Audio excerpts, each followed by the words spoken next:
വയനാട് അമ്പലവയൽ അമ്പുകുത്തിയിൽ കെണിയിൽ കുടുങ്ങി കടുവ ചത്ത സംഭവത്തിൽ വനംവകുപ്പ് ചോദ്യം ചെയ്തയാൾ തൂങ്ങി മരിച്ചു. അമ്പുകുത്തി പാടിപ്പറമ്പ് 4 സെന്റ് കോളനിയിലെ ഹരിയാണ് മരിച്ചത്. കടുവ ചത്ത സംഭവത്തിൽ കഴിഞ്ഞ ദിവസം വനംവകുപ്പ് ഉദ്യോഗസ്ഥർ ഹരിയെ ചോദ്യം ചെയ്തിരുന്നു.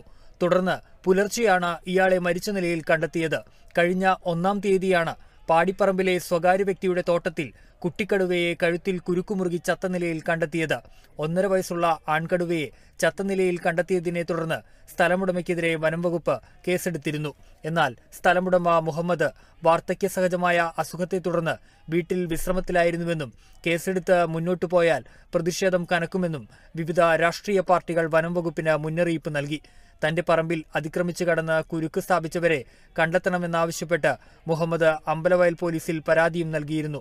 ഇതോടെയാണ് കടുവയുടെ ജഡം ആദ്യം കണ്ടവരിലേക്ക് വനംവകുപ്പ് അന്വേഷണം നീങ്ങിയതെന്നാണ് നിഗമനം. ഹരിയുടെ മരണത്തെ തുടർന്ന് പ്രദേശത്ത് പ്രതിഷേധം തുടരുകയാണ്.